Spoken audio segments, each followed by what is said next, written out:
zibhala maduzane nje.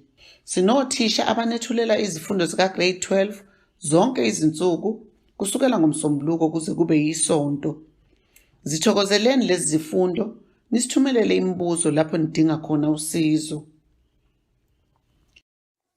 Sanibonani bafundi, uMs Buthelezi lona uzokwenzisa i-tourism. Suthi ukurevise laphana i-tourism. I-topic yethu namhlanje sizobheka i-topic ebizwa ngokuthi sustainable and responsible tourism. Le itholakala laphana ephepheni lakho eliphelele langoDisemba uzoyithola isuke question 8. Ivamsu ukuba namamaka amaningi and futhi ivamsu ukuconfuse kakhulu. So today what we're going to do, we're going to sum up umsebenzi wayo, sibheke ukuthi ikuphi okubalekile ofanele ukunake uma uphendula umbuzo lo. Okay. Masiqala nje. Okufanele ukwazi, kufanele uqale understand ukuthi yini sustainable tourism, yini responsible tourism. So lo umsebenzi, or these are concepts that you did in grade 10, but just to recap on that one, when we talk of sustainable tourism, so this is a tourism that takes a full account of its current and future economic, social and environmental impact, addressing the needs of visitor, the industry, the environment, and also the host communities. Whereas responsible tourism, it focuses on short-term action every one of us can take every day to have less of a negative impact on a given destination. So irresponsible tourism, it includes the methods that people use in order to ensure sustainability happens. These are sustainable practices used to ensure sustainability. When we talk of sustainability, it is the use of resources in the way that we provide for the needs of the present population without compromising the supply of these resources for the future generation. So, whatever we do, we need to be responsible. But how can we achieve the local? Singakwenza kanjani?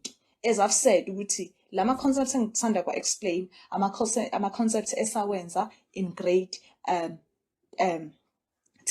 So it is important to understand these two concepts in order to fight against the global environmental problems that we are facing today. Also, we have to understand how our action affect the way in which a society develops and the impact we have on the economy of our country. So let us look at where does the triple bottom line, or what is the triple bottom line, and how did it originate?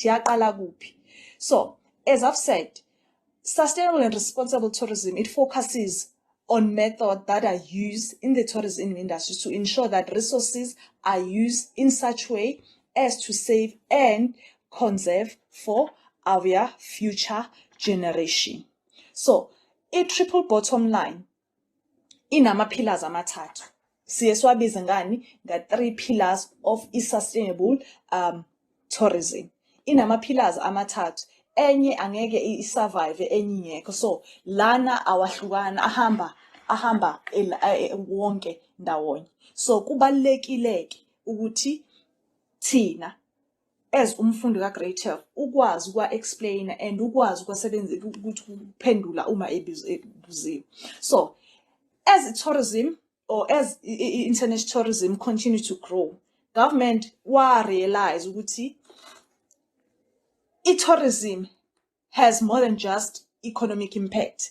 So also tourism, it has social and also environmental impact. So those two aspects were added kule triple bottom line, because kakhulukazi kuqala it's more of economy, ukuthi it's all about imali. Kungena imali ukuthi ingena kanjani, nanokuthi abantu activity yenzeke khona, tourism activity yenzeke khona baya-benefita or not, kwangabi nandaba kakhulu. So now they are trying to strike a balance between the three ukuthi konke kulingane, kungabi bikho okukhulu kunokunye. So angabi ukuthi senza imali kuphela, kodwa futhi i-community has to benefit, and also even the planet it has to benefit. Lana kwaqhamuka khona ke this triple bottom line approach. So these three pillars were formed. So the triple bottom line approach, it takes on social and environmental impact of tourism into consideration. If a balanced approach is taken, it will lead to sustainable and responsible tourism. So if all these three strike a balance, so we will have irresponsible and also sustainable tourism. Remember, the resources that we have today, we need to conserve them and preserve them for a future generation. Angathi mina, because I have enjoyed our resources now. Angisenandaba ukuthi omunye umuntu uzotholani. So angikusebenzise ngingabi nama impact amabi kukhona, so that nomunye olandelayo will enjoy the same benefits lana engwatholile. So siyazi ukuthi tourism nje in general, it has both positive and negative impact. So it is very, very important that the impact of tourism are managed in such a way as to reduce the negative impact and to boost the positive impact. If profit was the only objective, human and natural resources could be exploited. A balance is thus required. So, a balance out of the three, it is required. Sizobona ukuthi how do we strike a balance out of these three? Kungabi nje ukuthi sesenza imali kuphela, kodwa people and also a planet has to benefit. So, amabhizinisi ke ayadinga ukuthi in each of our pillars lana u3 focus in focus kule ndawo engizozimention. So under the triple bottom line approach, sinama pillars amathathu. One, we have a social pillar, as we see nge people's pillar. We have the environmental pillar or the planet pillar, and we have the economic pillar or the profit pillar. So when we talk of social, we're talking about people. When we talk of environment, we're talking about planet. Economy, we're talking about a profit. So amabhizinisi ayadinga ukuthi afocus endaweni ezithize kuwo wonke lama pillars amathathu. For example, when we talk of a society, we're talking about diversity, justice, well-being, fairness, and also aspirations. And when we talk of environment, we're talking about the climate, air, water, soil, and even habitat. Then the economic pillar, it focuses more on customer supply, competitors, and also regulations. So lapana, economic pillar, it's more of industry growth, profitability, that more employees they benefit, and also the distribution of economic benefit. Kufanele abe equal. We people pillar or we social pillar, it's more of we protect and preserve culture and heritage. Community is involved. There also improvement of our services, there is improvement of infrastructure, there is improvement of equality of life of abantu. Remember, it's a social pillar. And then lapha environmental pillar, it's protection of nature, management of our resources that we have, and education of visitors, and building strong relationship. So a balance between a triple bottom line elements lead to sustainable and responsible tourism. As I said, it has to strike a balance. If engekho equal, kusho ukuthi sustainable and responsible tourism angeke sikwazi ukuthi sibe nayo. So what I'm going to do now, ngizobheka ama pillars ngawani ukuthi ibhizinisi ke lenza njani in order to achieve ama goals in terms of the three pillars. Okay, asiqaleke. One has to ask himself or herself ukuthi uma sikhuluma nge-planet pillar sisho ukuthi ngihlangana kanjani nebhizinisi. Yilokho okubalulekile ofanele sikwazi in terms of the planet pillar or the environmental pillar. So sizobheka ukuthi i-focus iba kuphi when we talk of i-environmental pillar or i-planet pillar. When we talk of i-environmental pillar, sikuphi esuke sikubhekile, ikuphi ofanele uku-understanda wena as umfundi. How socially responsible the company is with regard to the natural environment. You have a business in your area. I-business lakho ke li-acta kanjani towards the environment. Sizobheka ukuthi when it acts towards the environment, lenza njani. Ikuphi lokho lifanele kunake, linakekela kanjani imvelo.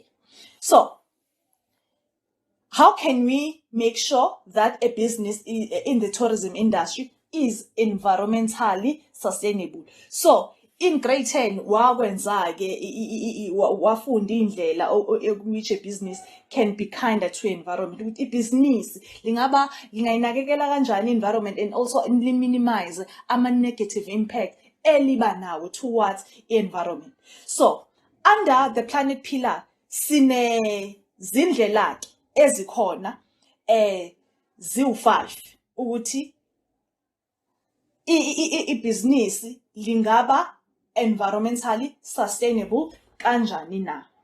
So we are going to look at the ways to ensure sustainability, environmental sustainability. These are, we call them good environmental practices. Asbege sizobheka under resource management, under waste management, litter and pollution control, environmentally friendly building, promotion of indigenous flora, and control of alien plants. So, ngaleyo ndlela le, iyona ndlela ibhizinisi elingenza sure ukuthi liya-minimize ama-negative impact elinawo towards i-environment. Because at the end of the day, it's all about minimizing ama-effect ibhizinisi eliba nawo. La, we're talking about the planet pill towards i-environment. Okay, I guess what beg. Under resource management, business should make sure that they conserve water and energy. Likwenza kanjani-ke ibhizinisi lokho? Siyazi ine-business angeke sikwazi singabi nawo amanzi, angeke sikwazi singabi nawo ugesi. So, and all of these things zikhosta imali eningi. So, ukuze ke lingabi nomthelelo omubi towards i-environment, lingenze njani-ke? You switch off lights and appliances when they're not in use. Solar heating for hot water. Collect rain water in a tank to water gardens and ground, not wasting water by allowing taps and pipes to leak. Use a water saving shower heads and use our water saving shower heads, and also use of to water garden may use grey waters. Abantu babengawazi grey waters. When you talk of grey waters, ilamanzi kunama amanzi okugeza, amanzi ekade siwasha ngawo. So iwona amanzi that we can use to water our garden rather than to use amanzi lana asuke clean, fresh. So in that way, amanzi asesebenze kabili. Ugezile ngawo, wawasha ngawo, and then asephinde enze umsebenzi. Kusho ukuthi usukwazi ukuthi usave amanzi laphana. Ugesi siyacisha. Uma ungekho endlini, switch off lokuzana ama-light ongawasebenzisi. Into ezivamise ukutshelwa yona lena ukuthi electricity is under strain, so switch off ama-lights ongawasebenzisi. In that way, uyakwazi ukuthi wonge ugesi. So it saves money, it saves time. The second one, it's waste management. When you talk of waste management, if a business wants to control the amount of waste it generates, it should make sure it obeys to the 3 principles of reduce, reuse, and recycle. So, in order to make sure ukuthi ibhizinisi ukungcolela ikukhiphayo akukuninganga kakhulu. It need to obey ama principles lana, the 3 R's: reduce, reuse and recycle. So sikwenza kanjani ke lokho, or ibhizinisi lenza kanjani lokho? Encourage staff to bring their own tea and coffee mugs to work, to avoid using paper or polystyrene ones, which are thrown away. Siyazi ukuthi polystyrene cup i-thin, so kwesinye isikhathi uyithola usuwataka mhlawumbe abemabili abemathathu, so that ukuze ungashi. And ukhumbule uphuza ngayo, hayi ukuthi uphuza ngayo uyayigeza, uphuza ngayo uyilahla. So i-waste leyo sekuyi-waste leyo. So to reduce, i-staff encourage staff ukuthi uyiphathele ikomishi yakho ozophuza ngayo. Also report ama-leaky tabs. If impompi ungayisebenzisi, ivale, singavuleli nje amanzi kube utararata. Ngaleyo ndlela leyo ama-resources esiwasebenzisayo siyawanciphisa. Reuse of amaphepha. Asikho isidingo sokuthi ngiprinte on one side, kwelinye side engaliprintanga, I have to discard iphepha. Sengalisebenzisa iside eli-clean. And also encourage staff ukuthi angaveli nje ngiprinte noma yini. It's a waste of imali and ungcolisa i-environment. Before you can print, you have to think ukuthi kubalekile yini ukuthi leyo document ngiyiprint. So in that way you save imali, and also you are helping in the environment. Lights and air conditioning in offices should be switched off when not in use. Ama-lights la ungekho khona acishe, sisave ugesi. So that's how a business can be environmentally sustainable. Ngaleyo ndlela leyo ibhizinisi kusho ukuthi li-minimize ama-effect elinawo towards i-environment. Ama-computer asingawabeki ku-standby mode. Even ekhaya, i-TV, switch it off. So in that way, si-avoida ukusebenzisa ugesi omningi. Going to principle yesibili, R, reuse. By you reusing items, waste can be reduced. Ama-items aswa-reuse esikwazi akhona ukwenzeka lokho. Reuse water or cold drink bottles instead of throwing them away. Isigubhu samanzi asikho isidingo sokuthi usilahle, usungasebenzisa usaphuza ngaso amanzi, or usungaphatha idinga, rather than to buy every day. Keep plastic bag from shop to use again instead of throwing them away. Lapho save imvele and it save nawe ephaketheni. Uplastic siyawazi uyabiza, about 2 rand if I'm not mistaken. Imagine ke njalo when you're going shopping uthenga ama-plastic mhlawumbe u5, so that is 10 rand, and the next day ngakusasa uphinde uyabuya futhi you're buying. At the end of the day lama plastic gcine sesiwalahla and angcolisa environment. And siyawazi ukuthi ama-plastic if engadliwa zilwane, they cannot be digested, and ama-plastic akwazi ukuthi ahlale isikhathi eside kwi-environment. Siyazi ulwandle usingcole kanjani, and ezinye izinto oplastic abagcwele lapha, so singcolisa i-environment ngaleyo ndlela. So rather reuse ama-plastic onawo, ziphathela wakho, usave imali, and also usave usave nesikhathi. Moving on, use all computer printouts for as a scrape paper. I-paper malingabhaliwe, ama-printouts amadala sene-space, ungasebenzisa lelo paper lelo. So ukuze wenze njani? Ukuze ukwazi ukuthi scrape paper sakho. Reuse clean envelope and cardboard boxes instead of throwing them away. Envelope mayise clean, isanevaleka, ise right, isebenziswe, ungayisebenzisa for something else.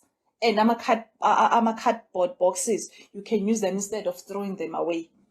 And the third principle, laphana, it's recycle. Siyamazi, when you talk of recycle, we're giving into a new life. So that is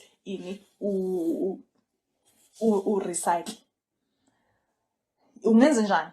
Collect plastic, glass, and paper. Take them to a local recycling center. All these items, they can be recycled and turned into new items.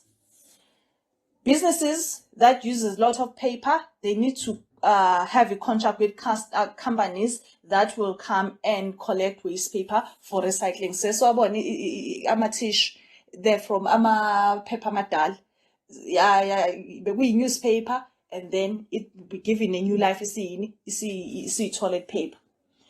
Used motor oil can be taken to specialist centers for recycling. Once the oil has been cleaned, it can be used again.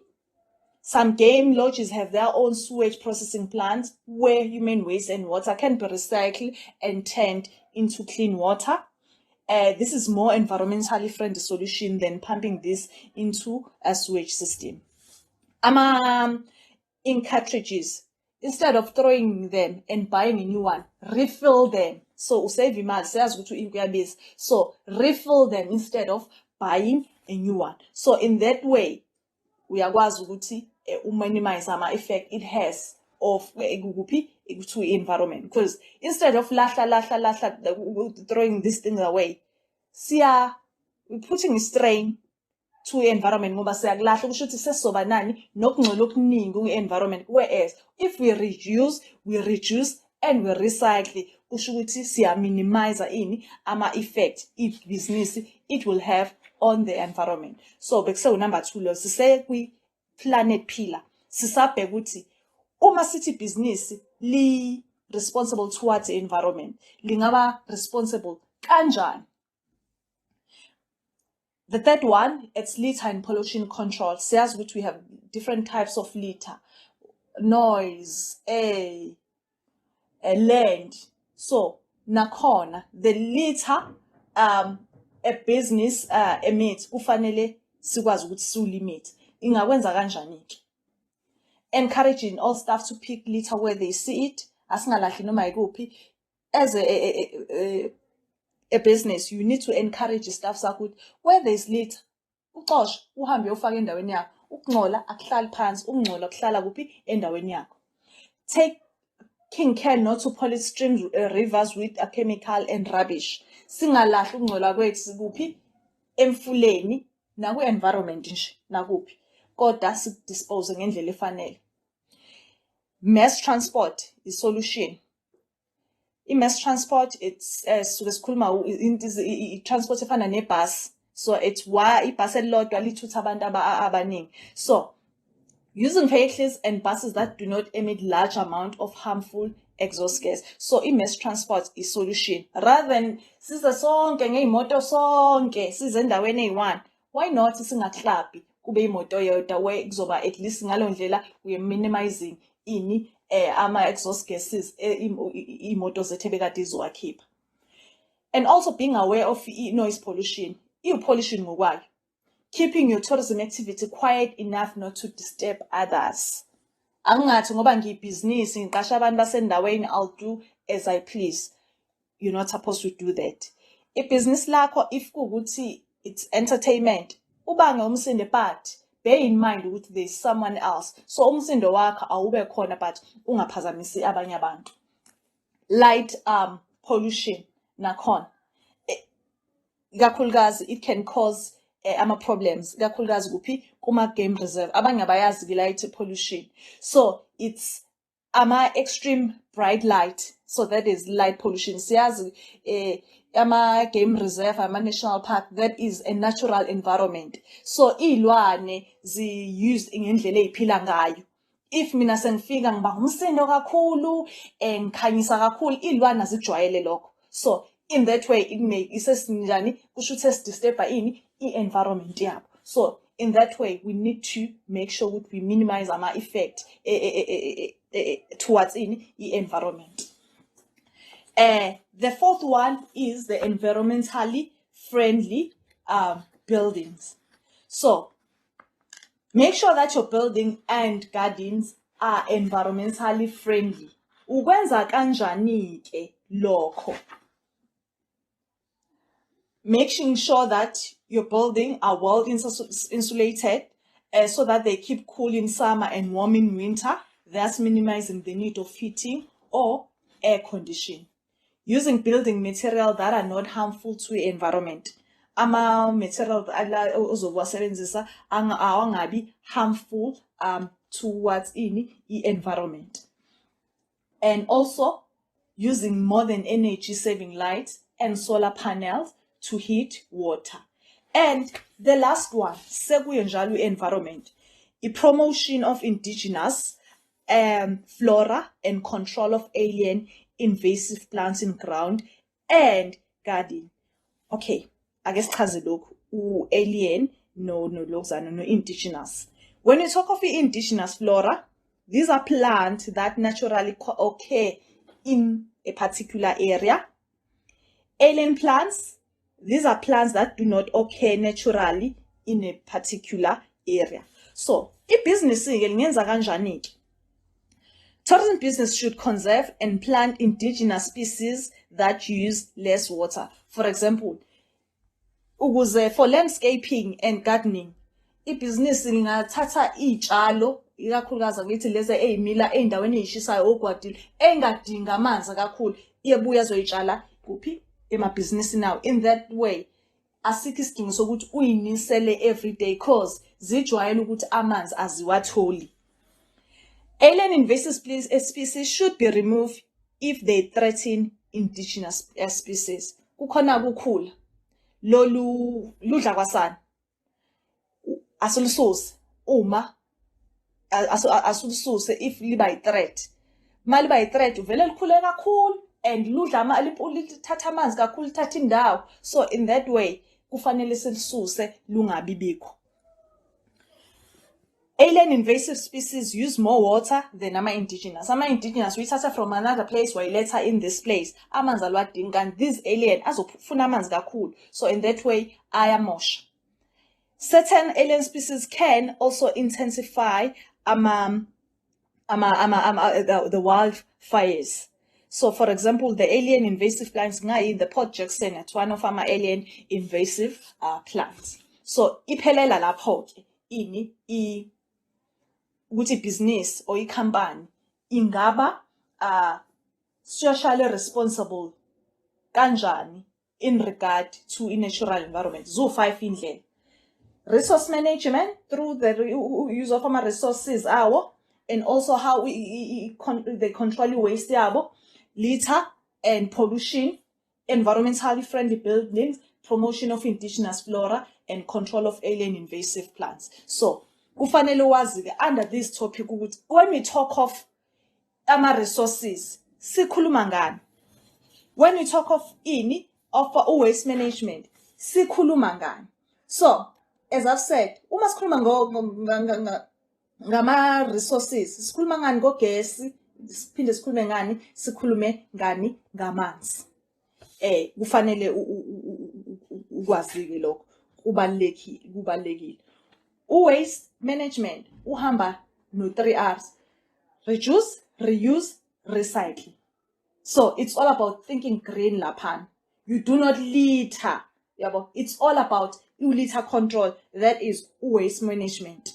Siyazi, to avoid the litter, as I've said, encourage staff to pick up where they see in litter. And also now as a business, awungathi abaxosha abantu kodwa there is no way la abazosuke behambe beyonjani beyolahla khona. You need to provide waste bin which allows separation of different types of waste.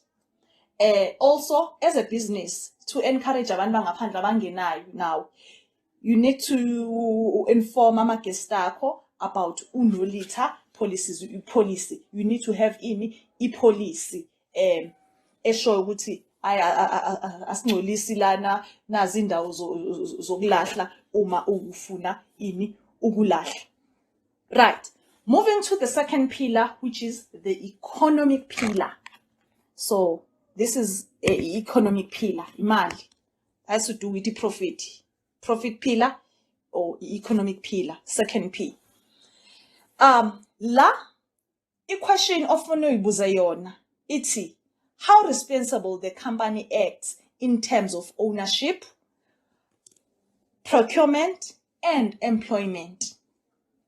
Ilokho fanele ilokuzana uyibuze khona ukuthi in terms of ownership, in terms of procurement, in terms of employment, ibhizinisi lenza njani. So li acta kanjani uma sikhuluma ngeimali. So ngamanye amazwi siyazi imali iyasetshenzelwa.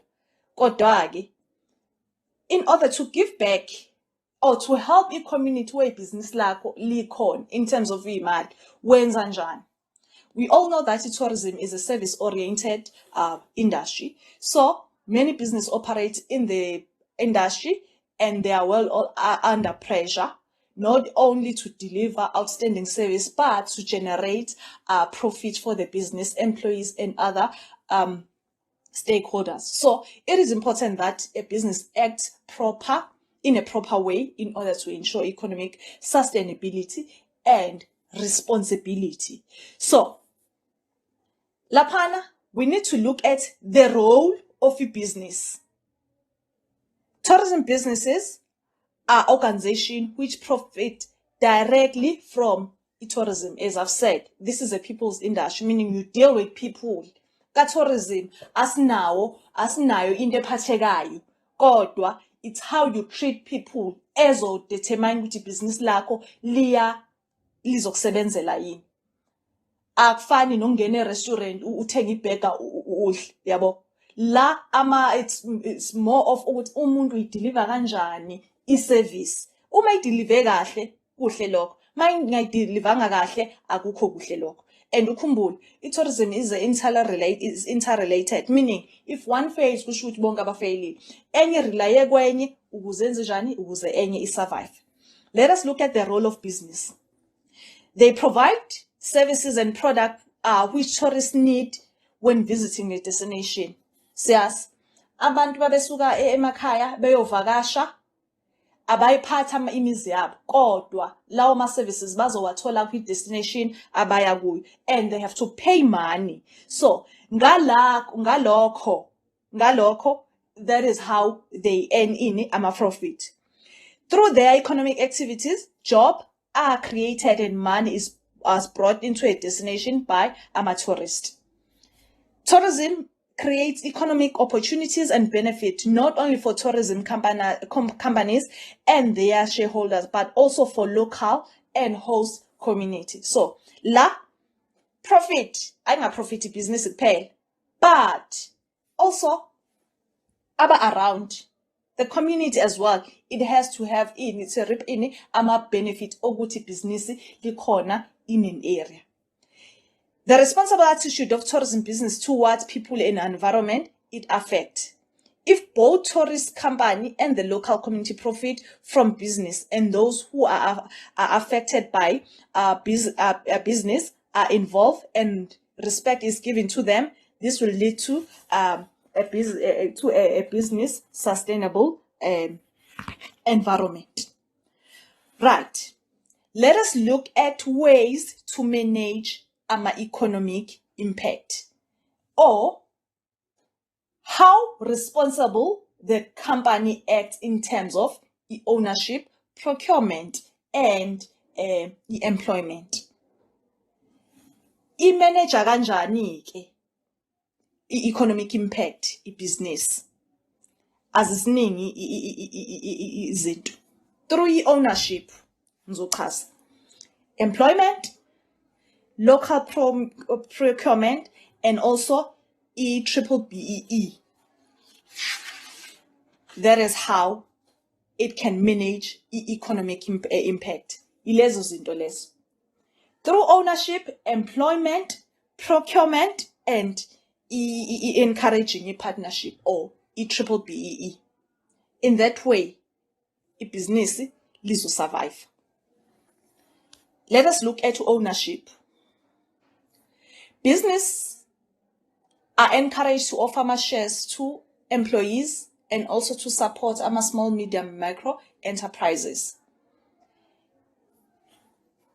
Ownership, meaning certain shares, our owner it can be our employees or some of our members of the community. If they buy our shares and get imali and they have a stake with company. So in that way, it's how it can manage economic impact. Employment. Employees should come from the local community and should be employed in different levels of employment structure. Kungabi or low-level jobs. Sizobona mase sikhuluma ngo-positive no-negative impacts. Qasha phela. Mawabaqasha abantu, baqashele bathatha from a community and futhi abaqashwe ku different levels. Laphana ekwicompany yakho awungathi hayi kuzoba otigel kuzoba abashanelayo amacosha amaphepha o security guard. No, hayi labo level o low level jobs, kodwa umsebenzi abawenzayo akube umsebenzi unjani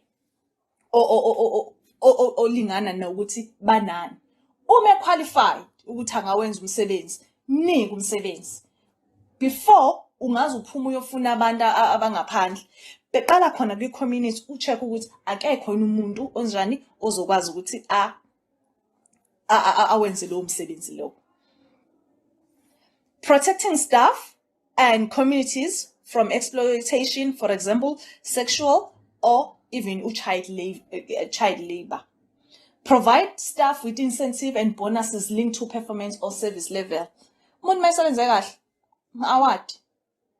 Maya ngenzanga kahle futhi uzomzani uyamdevelop. Recruit and employ staff transparently without discrimination, as I've said, in terms of gender, ethnicity, age, or even disability. Umuntu maye qualified ezokwazi ukwenza umsebenzi musukubuka ukuthi uqhamukaphi unjani and everything. Mqashi nje umuntu if qualified ungabuki izinto eziningi. Training and skills development. Businesses should support staff so they can attend e.g. training courses and receive formal certificates for skills they gain. On-job training should be also provided. The third one, procurement of goods and services, local procurement. So, abanye abamazi procurement, but this is a term used for acquiring goods and services at best possible cost and best possible time to benefit others. Local procurement. Buy locally manufactured products. If and when there is someone onama product of ama services owadingayo, sikuphi isidingo sokuthi uyozwaba importer kude ekhona, procure from the local community. Ilokho kubalekile. So, if wenza njalo, that can result in a positive multiplier effect where money is spent and respent in the same area. Yabo, there is no leakage. Imali isebenza khona kuphi la in that area. So, the last one, broad-based Black economic empowerment, BBEE. So, this is a government policy that seeks to redress the economic exclusion and marginalization of Black South African under apartheid. It concerns aspects such as ownership, management, staffing, training, and skills development, enterprise development, and corporate social responsibility. So, la, if bekhona abantu ezicishe ufane local procurement, those ababengenali ithuba ababengenanga ithuba because of the imbalances of the past, they should be given opportunity to do this. So, if bekwazi, if umuntu qualified can supply ama services that is in, why not?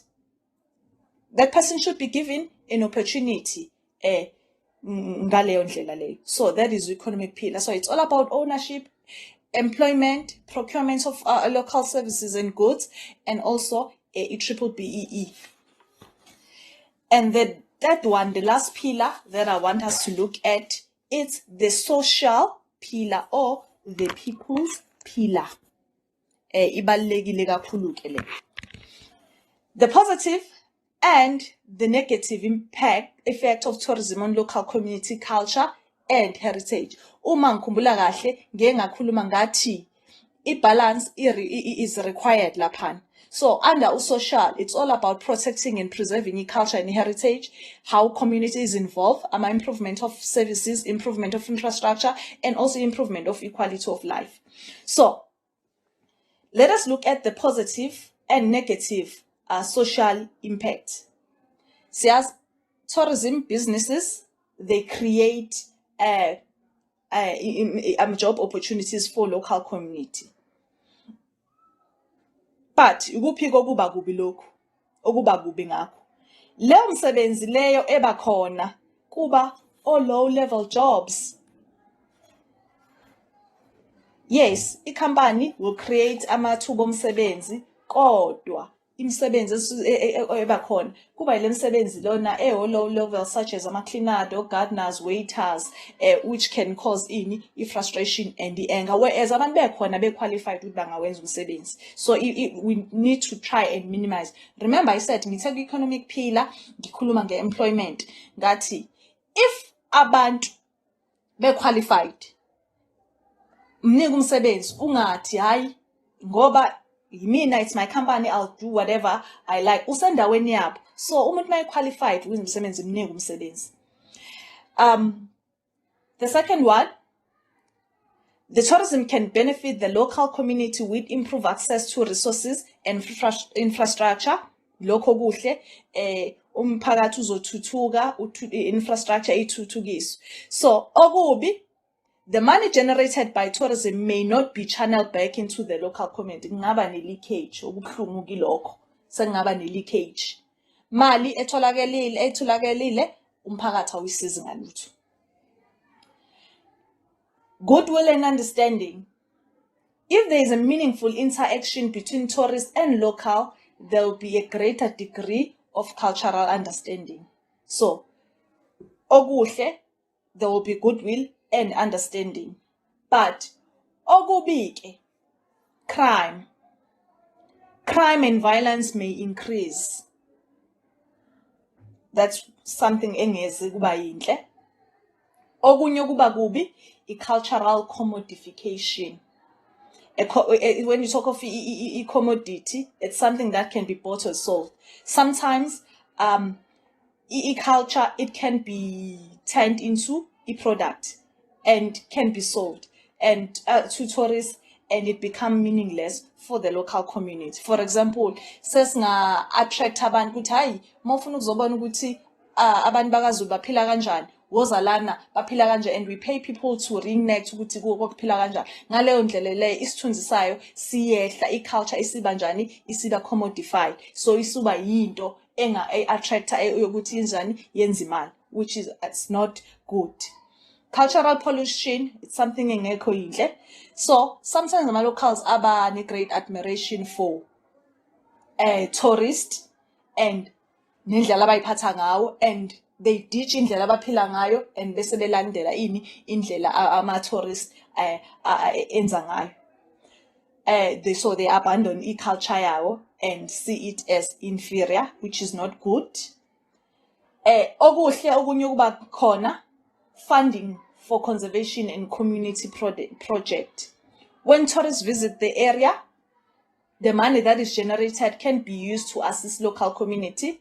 Money from ecotourism can also help with our conservation effort. So, engiye ngikusho mina la ngiye ngithi ando social usuku sehlanganise kakhulu economic pillar and also the planet pillar. Suke sesibheka ubuhle nobubi obuba khona. So, ilokho fanele ukwazi. Ibuzwa kanjani ke le question exam yakho?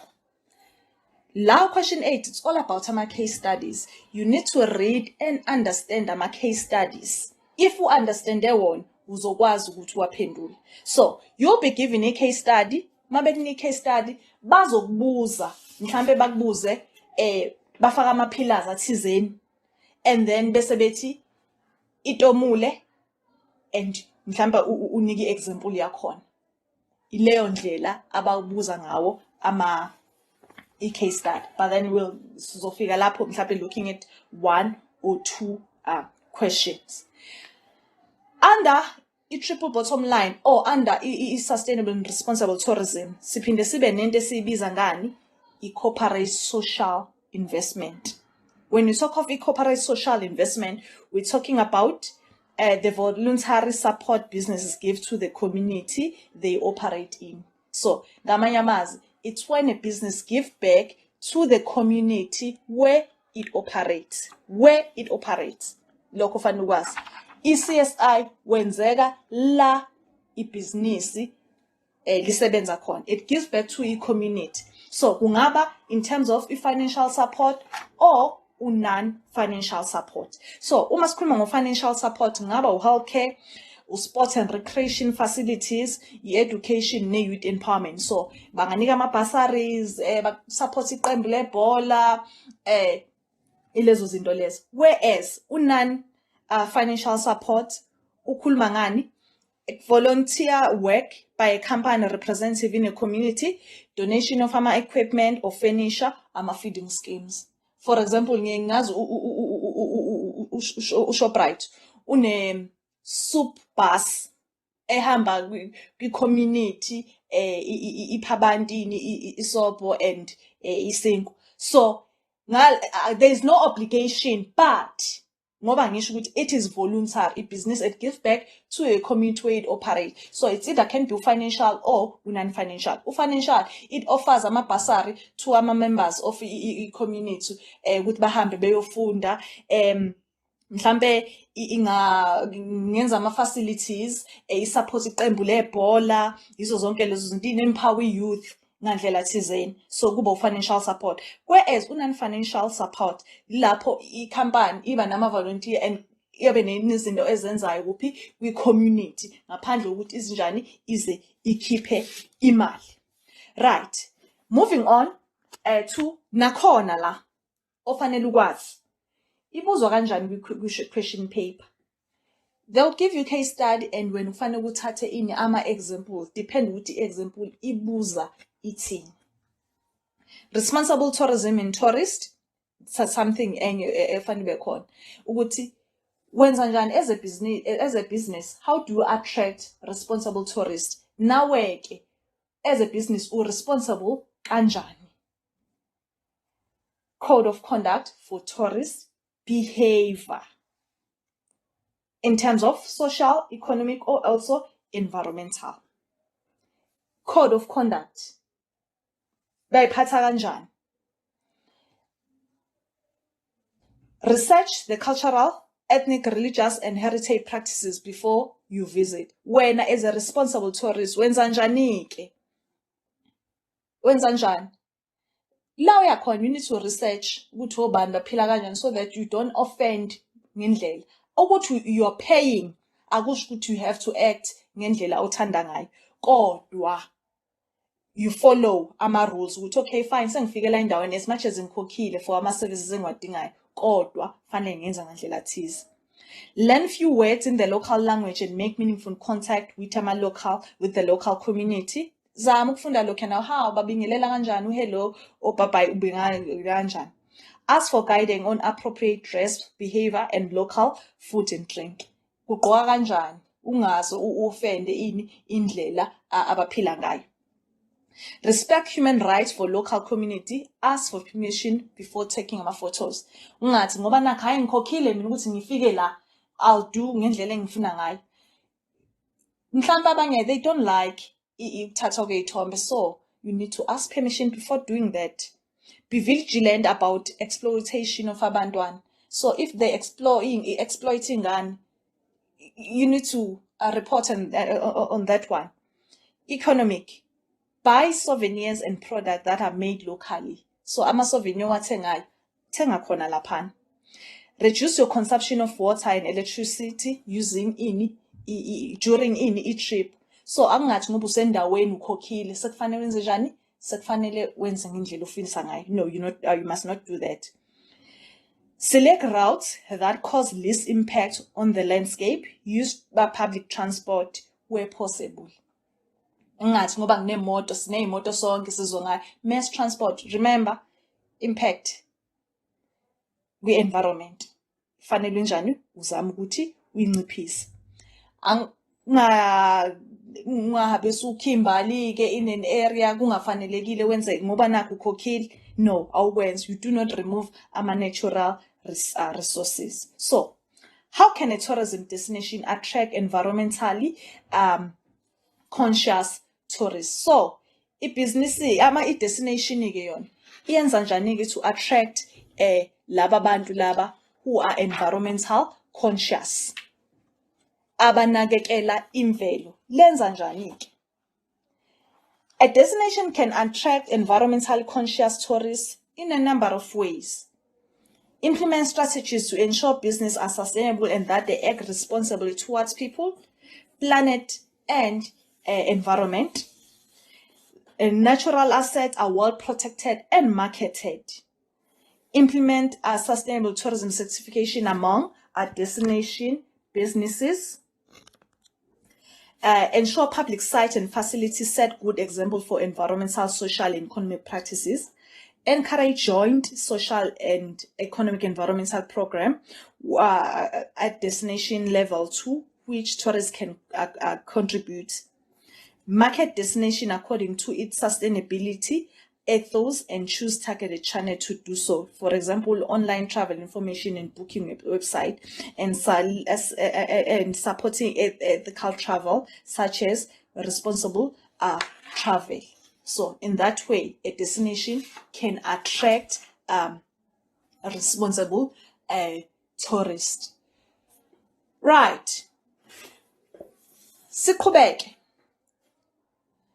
Sasibheka the contribution of UFTT towards encouraging irresponsible and sustainable tourism. But uyini UFTT? What is fair trade in tourism? This is a non-profit organization that promotes responsible and sustainable tourism development. So, it supports a triple bottom line. So, it promotes irresponsible and sustainable tourism.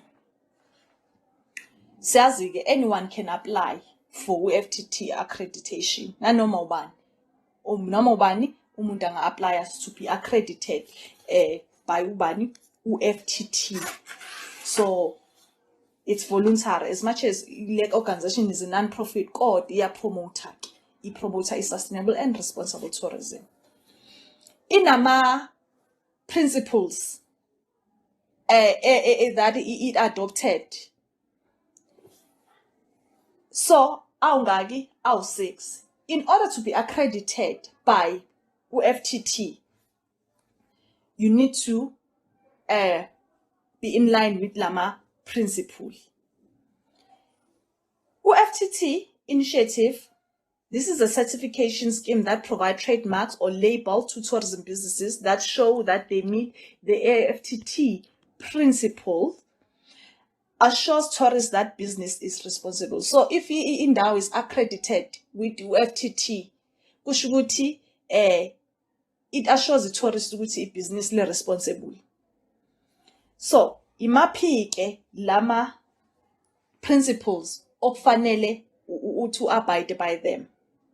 Ufeshe, democracy, respect, transparency, reliability, and sustainability.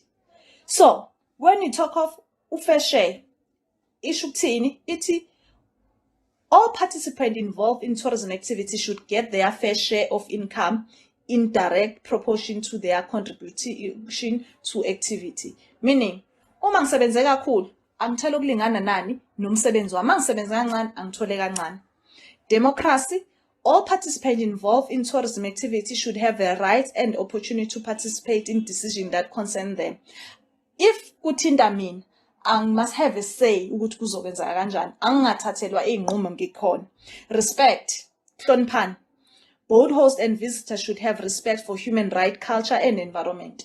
I-host ne-visitor ayahloniphe ini amalungelo, amasiko, and also nani nemvelo uqobo. Transparency. Tourism businesses should establish a mechanism of accountability. So, akukho okufihliwe. Konke nje kuhlelo obala. Reliability. The services delivered to tourists should be reliable and consistent. Basic safety security for both hosts and visitors should be ensured. The last one, sustainability. The tourism business should strive to be sustainable. Yabo. It should be sustainable. Meaning, konke kwenzayo, triple bottom line, ukhona kukho konke. Nalana ke, sibuza kanjani ke question paper. Kuselula nje. Case study, and then bese wenze njani? Bese bese beyakwazi ukuthi ophendule. Ngizowenza nje just one case study ekhona. The Tiamango Flamingo Casino. Situated adjacent to Kimberley Golf Club, the Tiamani Flamingo Casino is a Renaissance celebration of 10th century style Victorian age. The design of the casino is based on the contemporary architecture of gracious building in modern Kimberley that survived heady days of Diamond Rush. Among the casino environmental drive, water management is one of the main priorities. Grey waters from our baths and wash basins is used to irrigate garden and golf course. The irrigation system and plumbing are inspected on regular basis. Water-saving shower heads have been installed and carpets are dry wash. In the gardens, 98% of all landscaping has been done with indigenous plant, and if any alien plants die, they are replaced with indigenous plant and trees to establish water-wise garden. Question itinik. What is the focus of Tiamango Casino responsible tourism? I-focus laphana kuphi lezi zinto abayibalile laphana. Umbuzo usho lokho. U-environment. Number 2. Why do you think water conservation is important in this business? Kumbula, but i-casino laphana, i-casino lendawo. So in golf course. So most of our activities are outdoor. So i-golf course fanele ihlale njani? Fanele ihlale ihlaza ngaso sonke isikhathi. The last question, list 6 ways in which the casino conserves water. Iwagcina kanjani ke amanzi? Iwonga kanjani ke amanzi le casino? Iwonga kanjani? Bakubalile. Plumbing is inspected on regular basis. Water saving shower head has been installed. Carpets are dry washed. All landscaping is done with indigenous plant. And if any alien plants die, they may be replaced with indigenous plants or tree. Any question engaphuma bayokubuza. It depend ukuthi extract ithini. Identify the 2 pillars of sustainable tourism practice by dependa ukuthi iyiphi. For each of the pillar, identify how is it addressed, how it addressed the principle of sustainability. Fanele usho you give ama example wathatha kuphi from extract labazokunike yona. UCSI bazombuza discuss how board community and the reserve benefit from ama-CSI project. Ikuphi ekwenzayo i-company, i-community, i-benefita kanjani. Reducing carbon footprint is important. Is an important environmental practice that should be practiced by both visitor and employees. Explain one way in which visitors can reduce carbon footprint during their stay. Ama visitors reduce carbon footprint. The fair trade principles are important in maintaining responsible and sustainable tourism. Explain or identify ways in which depend in which that company is ensuring in the principle a principle of transparency fair share order among the 6 lawa show. Read the case study and understand it, and bese ukuthi lokho engikushilo bese uyakwazi uku-apply kwi-question yakho. Ngizothanda ukuthi ngime lapho for okwanamhlanje. Next time mase siqhubeka nama-lessons ethu sizobheka sifocus ku-section B. I-focus yethu izobe uku-map work and tour planning. So mase siqhubeka sizobe sesibheke lapho question 2 lo esizobe esubhekile. Ngiyabonga kakhulu. Siyanibonga ngokufunda nathi. Siyanimema ukuthi nithamele futhi nakusasa.